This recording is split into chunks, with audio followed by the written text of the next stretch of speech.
issue sa Showtime, hindi na naman matapos-tapos. So itong MTRCB ay naglabas ng memorandum na meron pala itong kinakaharap na problema itong It's Showtime sa kanilang internal management. So nalaman po ng MTRCB na itong It's Showtime ay may mga irregular employees. So which means meron silang contractualization sa kanilang uh, pamunuan, no? So napakatagal na ng Showtime, no? Nagpapalabas sila 6 days a week at more than a decade na sa television. So how come daw na hindi na nila nababayaran yung mga dapat, okay, at yung mga dapat irregular, hindi irregular, irregular na mga tao, mga empleyado ay hindi nila nagagawa. Kumbaga, hindi nila na nabibigyang pansin na marami silang contractual workers. Okay? So, ito ay isang issue talaga kahit saan namang company. Okay? Knowing na yung Showtime is napakalaki din palabas, so bakit meron silang mga contractual workers? Which is ito yung napansin ng MTRCB, bukod pa ito dun sa kanilang suspension dun sa issue kay Vice at Ayon. Okay. So, bakit daw in-extend ng 12 days? Okay, di ba? So, bakit daw naging 12 days? Pwede naman daw 1 week lang. Okay. So, bakit daw naging 12 days? Dahil daw yan dito.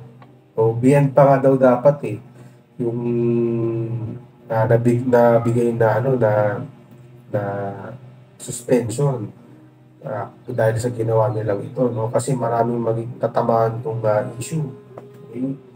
Hindi pa naman napapangalanan yung mga irregular workers ng Showtime, pero napatunayan na po ito at nailabas na po yung memorandum ng MTRCB. So, hindi natin malaman kung bakit may ganun. Pero kasi kung isipin natin, pagkaganyan, di ba? Isipin mo, may issue kinakaharap yung palabas. Na-suspend kayo, tapos no work, no pay. Di ba sa kanila kasi pagka walang pasok, walang pera, walang sahod, wala kang kikitain, walang palabas, walang pera. Okay, yun yung, that's it. Wala kayong shooting, wala kang pera. Okay, no work, no pay nga naman. Pero, isa pang issue, no work, no pay sila kasi suspended nga sila. Paano pa yung mga irregular employees? Irregular ka na, no work, no pay ka pa. Kumbaga parang natin double damage. Di ba? Hindi natin masabi kung kailan ba ito nangyari, kung kailan pa ito nangyayari sa Showtime. Pero sana marasolbahan mo.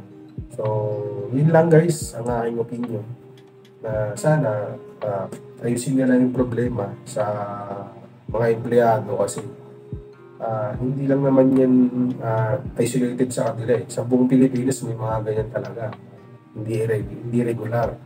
Pero knowing na it's Showtime itong may hawak ng ganito, so dapat lahat ng empleyado nila is regular. Okay? Kasi malaki nga silang show hindi naman sila yung putyo-putyo lang, diba?